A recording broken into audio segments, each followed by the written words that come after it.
ನಮಗಲ್ಲಿ ಪ್ರಧಾನವಾದದ್ದು ಯಾವುದು ಕೇಳಿದರೆ ನಿಮ್ಮ ಯಕ್ಷಗಾನ ಸಂಪ್ರದಾಯ ಉಳಿಸುವುದಲ್ಲ, ಹಳೆಯ ಕಲಾವಿದರು ಕಟ್ಟಿಕೊಂಡಂಥ ಯಕ್ಷಗಾನವನ್ನು ಉಳಿಸುವುದಲ್ಲ. ನನಗೆ 4 ಆಟ ಹೆಚ್ಚೆಯಲ್ಲಿ ಸಿಗ್ತದೆ ಎನ್ನುವುದೇ ಪ್ರಧಾನ. ಇವರು ಭಾಷಣ ಮಾಡ್ಕೊಂಡು ಮನೆಗೆ ಹೋಗಿ ಮುಚ್ಚಕೊಂಡು ಮೊದಲು ಬಿಡ್ತಾರೆ. ನಾವು ಹೊಟ್ಟೆಗೇನು ಮಾಡುವುದು? ಮೊದಲಿಂದ ಯಾವುದು ಅಂತ ಗೊತ್ತು ಉಂಟು, ಅದು ಮಾಡಿದ್ರೆ ನಮ್ಮನ್ನು ಮೂಲೆ ಗುಂಪು ಮಾಡ್ತಾರೆ, ಕೊಡುವ ಯಾರು? ಇಷ್ಟರ ಮೇಲೆ ಮತ್ತೆ ಎಂತ ಕಲಿಯುವುದು ಅಂತ ಒಂದು ಭಾವನೆ ಅಷ್ಟೇ, ಬಿಟ್ಟರೆ ಹೋಗಬಾರ್ದು ಅಂತಲ್ಲ. ಇನ್ನು ನಾವೇನಿದ್ರು ಕಲಿಸ್ಲಿಕ್ಕೆ ಹೋಗಬೇಕು, ಬಿಟ್ಟರೆ ಕಲೀಲಿಕ್ಕೆಲ್ಲ ಹೋಗುವಷ್ಟು ಸಣ್ಣದಲ್ಲ ಹೇಳಿ ಒಂದು ತಲೆ ಒಳಗುಂಟು. ಮೊದಲಿಂದಲೂ ಸ್ವಲ್ಪ ಕೆಡಿಸ್ತಾ ಬಂದಿದ್ದಾರೆ. ಅದು ಗ್ರಾಚಾರಗೆಟ್ಟು ಈಗ ನೀವು ಕಲಾವಿದರು ತಲೆಗೆ ಬಂದಿದೆ ಅಷ್ಟೇ. ಗೋಪಾಲ ವೇಷ ಉಂಟು ಅಂತಾದರೆ ತಡೆಯ, ಗೋಪಾಲ ವೇಷ ಮುಗಿದ ಮೇಲೆ ಒಳಗೆ ಬತ್ನ ಅದು ಮಹಾಗಣಪತಿಯನ್ನು ವಂದಿಸಿ ವೇದಿಕೆಯ ಮೇಲಿರುವಂತಹ ಎಲ್ಲ ಗಣ್ಯಾತಿ ಗಣ್ಯರಿಗೆ ತಲೆಬಾಗಿ ವೇದಿಕೆಯ ಮುಂಭಾಗದಲ್ಲಿ ಉಪಸ್ಥಿತರಿರುವ ಎಲ್ಲ ಹಿರಿಯ ಕಿರಿಯ ನನ್ನ ಸಹೋದ್ಯೋಗಿ ಕಲಾವಿದರಿಗೆ ಮನಸಾರೆ ವಂದಿಸುತ್ತಾ, ಜೊತೆಯಲ್ಲಿ ಕಾರ್ಯಕ್ರಮದ ಯಶಸ್ಸಿಗಾಗಿ ಬೆಳಿಗ್ಗೆಯಿಂದಲೂ ಉಪಸ್ಥಿತರಿರುವಂತಹ ಎಲ್ಲ ಯಕ್ಷಗಾನದ ಕಲಾಭಿಮಾನಿಗಳಿಗೆ ತಲೆಬಾಗಿ ಸುದೀರ್ಘ ಕಾಲದಿಂದ ಸಮೃದ್ಧವಾದಂತಹ ಯಕ್ಷಗಾನ ಕಲೆಯಲ್ಲಿ ತಮ್ಮ ಜೀವನವನ್ನು ಸವೆಸಿ ಸುಪುಷ್ಟವಾದಂತಹ ಯಕ್ಷಗಾನವನ್ನು ನಮಗೆ ಉಳಿಸಿಕೊಟ್ಟು ಈ ಕಲಾರಂಗದಿಂದ ಮಾಯವಾದಂತಹ ಎಲ್ಲ ಹಿರಿಯ ಯಕ್ಷಚೇತನಗಳನ್ನು ಮನಸಾರೆ ಸ್ಮರಿಸುತ್ತಾ, ಇವತ್ತು ನಾವು ಪ್ರಥಮವಾಗಿ ವಂದಿಸಲೇಬೇಕಾದದ್ದು, ಧನ್ಯವಾದವನ್ನು ಅರ್ಪಿಸಬೇಕಾದದ್ದು ಸಂಸ್ಕಾರ ಭಾರತಿ ಇದರ ಪದಾಧಿಕಾರಿಗಳಿಗೆ, ಜೊತೆಯಲ್ಲಿ ಈ ಸಂಘಟನೆಯನ್ನು ನಡೆಸುವುದಕ್ಕೆ ಸಂಸ್ಕಾರ ಭಾರತಿಯನ್ನು ಮುಂದಿರಿಸಿಕೊಂಡು ಅಹರ್ನಿಶಿಯಾಗಿ ಶ್ರಮಿಸಿದ ಈ ಸಂಘಟನೆಯ ಕಾರ್ಯಾಧ್ಯಕ್ಷರಾದಂತಹ ಶಂಕರ ಹೆಗಡೆ ನೀಲಕೋಡ್ ಹಾಗೂ ಎಲ್ಲ ಪದಾಧಿಕಾರಿಗಳಿಗೆ ಪ್ರಪ್ರಥಮವಾಗಿ ನಾನು ವಂದನೆಯನ್ನು ಸಲ್ಲಿಸಲೇಬೇಕು, ಧನ್ಯವಾದವನ್ನು ಹೇಳಲೇಬೇಕು. ಯಾಕೆಂದರೆ ಅನೇಕ ಯಕ್ಷಗಾನದ ದಾಖಲೆಗಳಿಗೆ ಇವತ್ತಿನ ಈ ಕಾರ್ಯಕ್ರಮವೂ ಸಹ ಒಂದು ದಾಖಲೆಯಾಗಿ ಪರಿಣಮಿಸಿದೆ. ನಮ್ಮ ಅನುಭವದಲ್ಲಿ ನಾನು ಈಗಾಗಲೇ ಹಿರಿಯರಿಂದ ಕೇಳಿ ತಿಳಿದಿರುವ ವಿಷಯದಂತೆ ಬಹುಶಃ ನಮ್ಮ ಉತ್ತರ ಕನ್ನಡದಲ್ಲಿ ಈ ರೀತಿ ಎಲ್ಲ ಕಲಾವಿದರು ಒಂದು ದಿವಸ ಒಂದೇ ಕಡೆಯಲ್ಲಿ ಒಗ್ಗೂಡಿದ್ದು ಬಹುಶಃ ಇದೇ ಪ್ರಪ್ರಥಮ ಆಗಿರಬೇಕು. ನಮ್ಮಲ್ಲಿ ಯಕ್ಷಗಾನದವರ ಪರಿವಾರ ಇದೆ, ಚಿಟ್ಟಾಣಿಯವರ ಪರಿವಾರ ಇದೆ, ಕೆರೆಮನೆಯವರ ಪರಿವಾರ ಇದೆ, ಜಲವಳ್ಳಿಯವರ ಪರಿವಾರ ಇದೆ, ಕೊಂಡದಕುಳಿಯವರ ಪರಿವಾರ ಇದೆ, ಕಡತೋಕದವರ ಪರಿವಾರ ಇದೆ, ಕರ್ಕಿಯವರ ಪರಿವಾರ ಇದೆ. ಅಂದರೆ ಯಕ್ಷಗಾನದವರ ಪರಿವಾರ ಇದೆ. ಯಕ್ಷಗಾನ ಪರಿವಾರ ಅಂತ ಒಂದು ಸಂಘಟನೆ ತಲೆ ಎತ್ತಿದ್ದಿದ್ದರೆ ಅದು ಇವತ್ತು ಮಾತ್ರ. ಹಾಗಾಗಿ ನಾವು ದಕ್ಷಿಣ ಕನ್ನಡದ ಉಡುಪಿಯ ಕಲಾರಂಗವೋ, ಪಟ್ಲ ಫೌಂಡೇಶನ್ ಕಾರ್ಯಕ್ರಮವೋ, ಉಳಿದ ಕಾರ್ಯಕ್ರಮಗಳಲ್ಲಿ ಉಡುಪಿ ಜಿಲ್ಲೆ ದಕ್ಷಿಣ ಕನ್ನಡದಲ್ಲಿ ಎಲ್ಲ ಕಲಾವಿದರು ಒಟ್ಟಾಗುವ ಆ ಒಂದು ಸನ್ನಿವೇಶವನ್ನು ಕಂಡು ಕಣ್ಣು ತುಂಬಿಸಿಕೊಂಡವರು. ನಮ್ಮ ಉತ್ತರ ಕನ್ನಡಕ್ಕೂ ಹೀಗೊಂದು ಕಾರ್ಯಕ್ರಮ ಆಗಬೇಕು ಎನ್ನುವ ಆಸೆಯನ್ನು ಹೊಂದಿದವರು. ಅದು ಬಹುಶಃ ನನ್ನಂಥವನಿಗೆ ಅಥವಾ ಒಬ್ಬಿಬ್ಬರು ಕಲಾವಿದರಿಂದ ಕಷ್ಟ ಸಾಧ್ಯ. ಅಂತಹ ಒಂದು ಒಗ್ಗಟ್ಟಿನಲ್ಲಿಯೂ ಬಲ ಇದೆ. ಯಕ್ಷಗಾನ ಕಲಾವಿದರೆಲ್ಲರೂ ಒಗ್ಗಟ್ಟಿನಿಂದ ಮುಂದುವರಿಯಬೇಕು ಎನ್ನುವಂಥ ಸಂಸ್ಕಾರವನ್ನು ಎಚ್ಚರಿಸಿದಂಥ ಸಂಸ್ಕಾರ ಭಾರತಿಯನ್ನು ನಾವು ಮನಸಾರೆ ವಂದಿಸಿಕೊಳ್ಳಲೇಬೇಕು. ಜೊತೆಯಾಗಿ ಬೆಳಿಗ್ಗೆಯಿಂದ ಸಮಾರೋಪದ ಹಂತದಲ್ಲಿರುವ ಇಲ್ಲಿಯವರೆಗೆ ಅನೇಕ ವಿದ್ವಾಂಸರು, ಯಕ್ಷಗಾನದ ಅನುಭವಿ ಕಲಾವಿದರು, ಅನೇಕ ಅರ್ಥಧಾರಿಗಳು, ಕಲಾಭಿಮಾನಿಗಳು ಯಕ್ಷಗಾನಕ್ಕೆ ಸಂಬಂಧಪಟ್ಟಂತೆ ಹಲವಾರು ವಿಷಯಗಳನ್ನು ಇಲ್ಲಿ ಪ್ರಸ್ತುತಪಡಿಸಿದ್ದಾರೆ. ಜೊತೆಗೆ ಕೆಲವಷ್ಟು ಆಗಬೇಕಾದಂಥ ವಿಷಯಗಳ ಕುರಿತಾಗಿ ಎಚ್ಚರಿಕೆಯನ್ನು ನೀಡಿದ್ದಾರೆ. ಇಲ್ಲಿ ನಡೆದಿರುವಂಥ 2 ಗೋಷ್ಠಿಗಳು ಅರ್ಥಪೂರ್ಣವಾಗಿದೆ ಎನ್ನುವುದಕ್ಕೆ ಅನುಮಾನವೇ ಇಲ್ಲ. ಆದರೆ ವಾಸ್ತವದಲ್ಲಿ ಇದೆಲ್ಲವೂ ಸಾಕಾರಗೊಳಿಸುವುದಕ್ಕೆ, ಪ್ರಸ್ತುತವಾಗಿ ಜೀವನದಲ್ಲಿ ಅಳವಡಿಸಿಕೊಳ್ಳುವುದಕ್ಕೆ ಎಷ್ಟು ಸಾಧ್ಯ ಎನ್ನುವುದರಲ್ಲಿ ನಾವು ಸ್ವಲ್ಪ ಯೋಚನೆ ಮಾಡಬೇಕು. ಎಲ್ಲ ಗೋಷ್ಠಿಗಳಲ್ಲಿ, ಎಲ್ಲ ಯಕ್ಷಗಾನಕ್ಕೆ ಸಂಬಂಧಪಟ್ಟಂಥ ಕಾರ್ಯಕ್ರಮಗಳಲ್ಲಿ, ಯಕ್ಷಗಾನಕ್ಕೆ ಬೇಕಾದಂಥ ವಿಷಯಗಳಿರುವ ಎಲ್ಲ ಕಡೆಯಲ್ಲಿಯೂ ಒಂದೇ ಕೂಗಿ ಕೇಳ್ತಾ ಬರುವುದು, ಯಕ್ಷಗಾನ ಹಾಳಾಗ್ತಾ ಉಂಟು, ಯಕ್ಷಗಾನ ಹಾಳಾಗ್ತಾ ಉಂಟು. ಮೊದಲಿನ ಯಕ್ಷಗಾನ ಈಗ ಇಲ್ಲ, ಮೊದಲಿನ ಕಲಾವಿದರಂತೆ ಈಗಿನ ಕಲಾವಿದರ ಅಭಿನಯ ಆಗ್ತಾ ಇಲ್ಲ, ಯಕ್ಷಗಾನ ಕುಲಗೆಡಿಸ್ತಾ ಇದ್ದಾರೆ. ಇದು ವೇದಿಕೆಯಲ್ಲಿಯೋ ಪತ್ರಿಕೆಯಲ್ಲಿಯೋ ಬರುವ ವಿಷಯ ಅಲ್ಲ. ಪ್ರತಿ ದಿವಸ ಯಕ್ಷಗಾನ ಕುಣಿತಾ ಇರುವ ನಾನು, ನನ್ನಂಥ ಎಲ್ಲ ಕಲಾವಿದನಿಗೂ ಗೊತ್ತುಂಟು ಯಕ್ಷಗಾನ ಮೊದಲಿನ ರೀತಿ ಹಾಳಾಗ್ತಾ ಇದೆ ಅಂತಲ್ಲ, ಮೊದಲಿನ ರೀತಿಯಲ್ಲಿ ಯಕ್ಷಗಾನ ಇಲ್ಲ. ಯಾಕೆಂದರೆ ನಾವು ಮೊನ್ನೆ ಕೆರೆಮನೆ ಮಹಾಬಲ ಹೆಗಡೆಯವರ ಒಂದು ದುಷ್ಟಬುದ್ಧಿ ಪಾತ್ರದ ಒಂದು ವಿಡಿಯೋ ಕ್ಲಿಪ್ ನೋಡಿದೆ. ಕೇಳಯ್ಯ ಪೇಳುವೆ ಕೇಳಯ್ಯ, ನಾವೆಲ್ಲ ಅದೊಂದು ಪದ್ಯಕ್ಕೆ ಒಂದು 2-3 ಚಾಲು ಎಲ್ಲ ಹಾಕಿ ಪುಡಿ ಹಾರಿಸಿಬಿಡ್ತೇವೆ. ಮಹಾಬಲ ಹೆಗಡೆಯವರು 1-2 ಸುತ್ತಿನಲ್ಲಿ ಕೇಳಯ್ಯ ಪೇಳುವೆ ಇಡೀ ಪದ್ಯಕ್ಕೆ ಅದು ಎಷ್ಟು ಚಂದವಾಗಿ ಕಟ್ಟಿಕೊಟ್ಟಿದ್ದಾರೆ ಅಂತ ನಮಗಾಗ ಅನ್ನಿಸ್ತು. ನಮಗೆ ಇಷ್ಟು ಚಂದ ಕೊಡಲಿಕ್ಕೆ ಆಗುವುದಿಲ್ವಲ್ಲ. ಯಾಕೆಂದರೆ ನಾವು ಹಾಗೆ ಮಾಡಿದೆವು ಅಂತಾದರೆ ಆಟ ನೋಡಿದವರೇ ನಮ್ಮನ್ನು ಆಕ್ಷೇಪಿಸ್ತಾರೆ. ಅವ ಕಾಲು ಎತ್ತು ಸಾಯುವುದಿಲ್ವ, ಬೇರೆ ಎಲ್ಲ ಅಡ್ಡಿಲಾಗಿತ್ತು. ಯಾಕೆಂದರೆ ಈ ವಾಸ್ತವ ಹೀಗುಂಟು. ಆಗ ಅನೇಕ ವಿದ್ವಾಂಸರೆಲ್ಲ ಹೇಳಿದರು, ಸುಧನ್ವ, ಅರ್ಜುನ, ಉಳಿದ ಜೋಡಿ ಪಾತ್ರಗಳು ಕುಣಿಯುವಿಕೆ, ಮಾತಾಡುವಿಕೆ ನಮಗೊತ್ತು ಹೆಚ್ಚಾಗ್ತದೆ ಅಂತ. ಅರ್ಜುನ ಪಾತ್ರಧಾರಿ ಕುಣಿಬಾರ್ದು ಅಂತ ಗೊತ್ತು. ಆದರೆ ಈಗ ವಾಸ್ತವದಲ್ಲಿ ಸುಧನ್ವ ಅಷ್ಟು ಕುಣಿದಾಗ ಅದರಲ್ಲಿಯೂ ಈಗ ಹೇಳ್ಕೊಂಡೇ ಪ್ರಾರಂಭ ಮಾಡ್ತೇವೆ. ನೀವು ಅಷ್ಟು ಮಾಡಿದ್ವಿ, ನಾ ಇಷ್ಟಕ್ಕೆ ಬಿಡ್ತೇನೆ ಅಂತ ಪ್ರಾರಂಭದಲ್ಲಿ ಹೇಳ್ಕೊಂಡೇ ಪದ್ಯ ಶುರು ಮಾಡುವುದು. ನಾವು ಅಷ್ಟು ಮಾಡದೇ ಇದ್ದರೆ ಸುಧನ್ವ ಪಾತ್ರಧಾರಿ ಯಾರು ಅನ್ನೋದು ಬೇಡ. ಸುಧನ್ವ ಮಾಡಿದವ ಹುಡಿ ಹಾರಿಸಿಬಿಟ್ನ, ಅರ್ಜುನನ ಕತೆ ಮುಗೀತಾ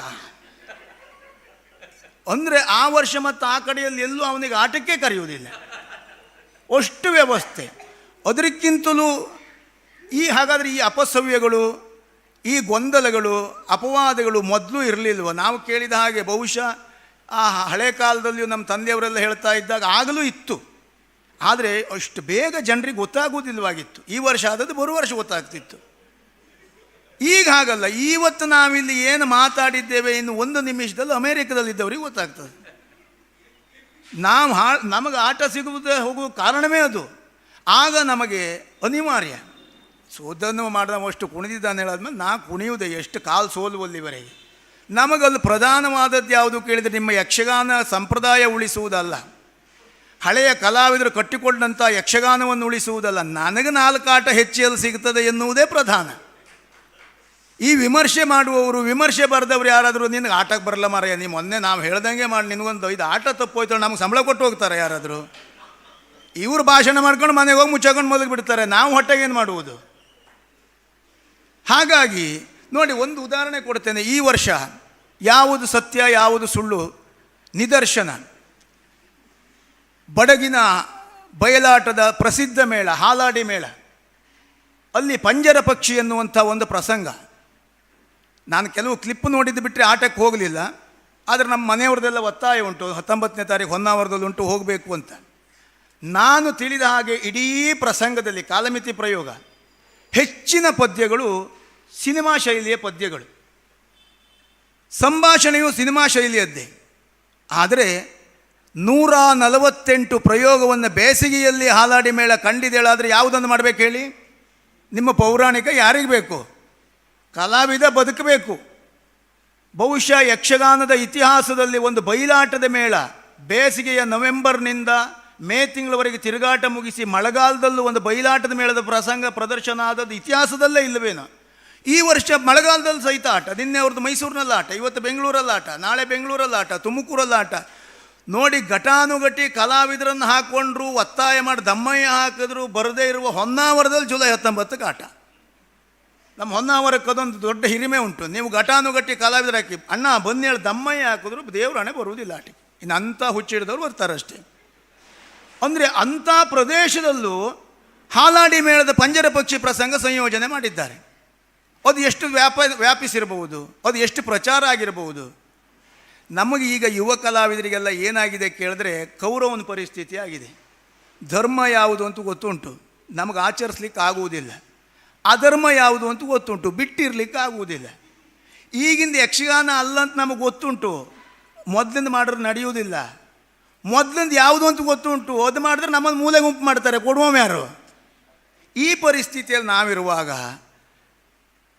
ಸದ್ಯದಲ್ಲಿ ಯಾವುದನ್ನು ಜನ ರಂಜಿಸ್ತದೆ, ಯಾವುದು ಜನ ಅಪೇಕ್ಷೆ ಪಡ್ತಾರೆ, ಯಕ್ಷಗಾನವನ್ನು ಉಳಿಸುವುದಕ್ಕೆ ಯಾವ ಕಲಾವಿದನೂ ಬೇಡ, ಯಾವ ಸಂಘಟನೆಯೂ ಬೇಡ. ಯಾವ ಕಲಾವಿದನು ಯಕ್ಷಗಾನಕ್ಕೆ ಅನಿವಾರ್ಯ ಅಲ್ಲ, ಕಲಾವಿದನಿಗೆ ಯಕ್ಷಗಾನ ಅನಿವಾರ್ಯ. ಯಕ್ಷಗಾನ ಹೇಗಿದ್ದರೂ ಉಳಿತದೆ. ನಾವು ಕಲಾವಿದರು ಮಾಡಬೇಕಾದದ್ದೇನು ಕೇಳಿದರೆ ತೀರಾ ಕುಲಗೆಡದೆ ಇದ್ದಂಗೆ ಮಾಡಬೇಕಷ್ಟೇ, ತೀರಾ ಹಾಳಾಗದೇ ಇದ್ದಷ್ಟು ನೋಡ್ಕೊಳ್ಬೇಕು. ಬಿಟ್ಟರೆ ಯಕ್ಷಗಾನ ಉಳಿಸ್ಲಿಕ್ಕೆ ನಾವ್ಯಾರೇ? ನಮ್ಮ ಅಪ್ಪ ತಂದದ್ದ ಯಕ್ಷಗಾನ, ಮೊದಲಿಂದಲೂ ಇತ್ತದು. ಹಾಗಾದರೆ ಕಲಾವಿದನೊಬ್ಬ ಬದುಕಬೇಕು ಅಂತಾದರೆ ಯಾವ ರೀತಿಯಲ್ಲಿ ಬಳಸಿಕೊಳ್ಬೇಕು? ಈಗ ಇಷ್ಟೆಲ್ಲ ವೇದಿಕೆಗಳಲ್ಲಿ ಉಳಿದ ವಿಷಯಗಳಲ್ಲೆಲ್ಲ ವಿಮರ್ಶೆ ಮಾಡುವವರು, ಸರಿಯಾಗಲಿಲ್ಲ ಅಂತ ಹೇಳುವವರು, ಎಷ್ಟು ಮೇಳಕ್ಕೆ ಹೋಗಿ ಎಷ್ಟು ಕಲಾವಿದರ ರಟ್ಟೆ ಕೈ ಯಾಕೆ ಹೇಳಿದ್ದಾರೆ? ನೀವು ಮಾಡ್ತಾ ಇದ್ದದ್ದು ಸರಿಯಲ್ಲ, ಬೇಡ. ಎಷ್ಟು ಕಡೆಗಳಲ್ಲಿ ಒಂದು ಸಮ್ಮೇಳನ ಮಾಡೋದಲ್ಲಿ ಯಕ್ಷಗಾನ ಕಲಾವಿದರಿಗೆ ಅಂತ ಒಂದು ತರಬೇತಿ ಕೊಟ್ಟಿದ್ದಾರೆ.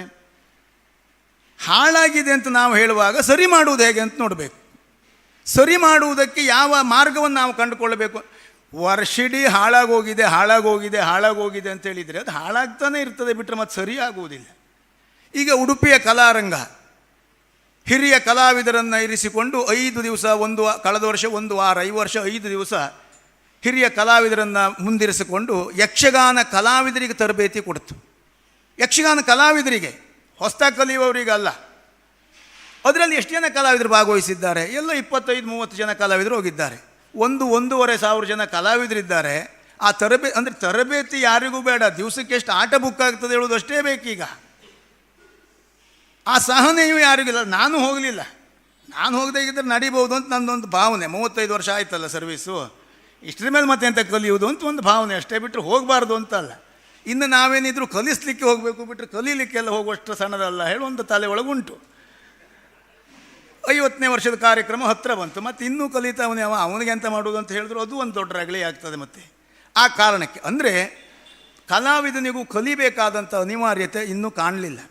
ನಿಜವಾಗಿ ಸಿನಿಮಾ ಶೈಲಿಯ ಹಾಡುಗಳು, ಜಾನಪದ ಶೈಲಿಯ ಹಾಡುಗಳು, ವಿಪರೀತವಾದಂಥ ಚಾಲು ಕುಣಿತ ಇದೆಲ್ಲ ಪ್ರಾರಂಭ ಆದದ್ದು ಇತ್ತೀಚೆಗಲ್ಲ. ಈಗಿನ ಯುವ ಕಲಾವಿದರನ್ನು ಮಾತ್ರ ನೀವು ಆಕ್ಷೇಪ ಮಾಡಬೇಡಿ. 10 ವರ್ಷದ ಈಚೆಗೆ ಹಾಳಾಗ್ತಾ ಇದ್ದದಲ್ಲ, 10 ವರ್ಷದ ಈಚೆಗೆ ಹೆಚ್ಚು ಹಾಳಾಗಿದೆ. ಅಂದರೆ ಮೊದಲಿನ ಕಲಾವಿದರೆಲ್ಲ ಸ್ವಲ್ಪ ಹಾಳು ಮಾಡ್ತಾ ಬಂದಿದ್ದರು. ಆಗ ಈ ವಾಟ್ಸಪ್ ಫೇಸ್ಬುಕ್ ಇರಲಿಲ್ಲ. ಇವಾಗ ಹೇಳಿ ಅವ ಹೇಳಿದ್ರೊಳಗೆ ಮೇಳವೇ ಮುಗಿದು ಹೋಗ್ತಿತ್ತು. ಆ ವರ್ಷದ ಸುದ್ದಿ ಕೈದು. ಈಗ ಹಾಗಲ್ಲ. ನಮ್ಮ ಗ್ರಾಚಾರಕ್ಕೆ ಈಗೀಗ ಬರೋ ಕಲಾವಿದರಿಗೆ ಎಂತಾಗಿದೆ, ಇವತ್ತು ನಾವು ಇಲ್ಲಿ ಏನು ಮಾಡಿದ್ರು ನಾಳೆ ಗೊತ್ತಾಗ್ತದೆ, ಈಗ ಗೊತ್ತಾಗ್ತದೆ. ಹಾಗಾಗಿ ಪ್ರಚಾರ ಆಯಿತು. ಬಿಟ್ಟರೆ ಮೊದಲಿಂದಲೂ ಸ್ವಲ್ಪ ಕೆಡಿಸ್ತಾ ಬಂದಿದ್ದಾರೆ. ಅದು ಗ್ರಾಚಾರಗೆಟ್ಟು ಈಗಿನ ಯುವ ಕಲಾವಿದರು ತಲೆಗೆ ಬಂದಿದೆ ಅಷ್ಟೇ, ಅವ್ರು ಮಾಡಿದ್ದು ಅಂತದ್ದು ಅಲ್ಲ. ಹಾಗಾಗಿ ಇದೆಲ್ಲವೂ ವಾಸ್ತವ ಸತ್ಯ. ಆದ್ದರಿಂದ ನಮಗೆ ನೀವೇನೇ ಹೇಳಿ, ಯಕ್ಷಗಾನಕ್ಕೆ ವಿಮರ್ಶೆ ಬೇಕು, ಬುದ್ಧಿ ಹೇಳುವವರು ಬೇಕು, ಹಿರಿಯ ಕಲಾವಿದರ ನಿರ್ದೇಶನ ಬೇಕು. ಆದರೆ ಹಿರಿಯ ಕಲಾವಿದರು ನಮ್ಮ ಪಾಲಿಗೆ ಹೇಗಿರಬೇಕು ಕೇಳಿದರೆ ತೆಂಗಿನ ಮರದ ಹಾಗಿರಬೇಕು.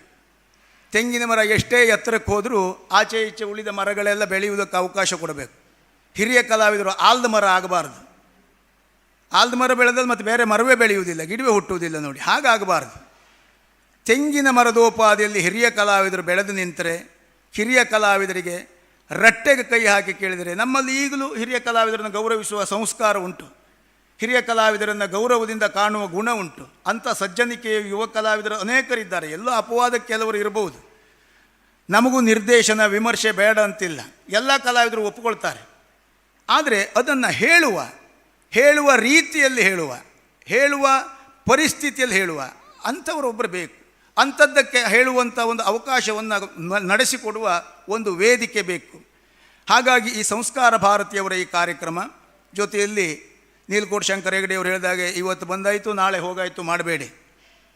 ಪ್ರತಿ ವರ್ಷ ಸಂಸ್ಕಾರ ಭಾರತೀಯ ಮುಂದಾಳುತನದಲ್ಲಿ ಎಲ್ಲ ಒಟ್ಟಾಗಿ ಬರುವ ವರ್ಷ ಇದಕ್ಕಿಂತಲೂ ಹೆಚ್ಚಿನ ಕಾರ್ಯಕ್ರಮವನ್ನು ನಾವು ನಡೆಸೋಣ.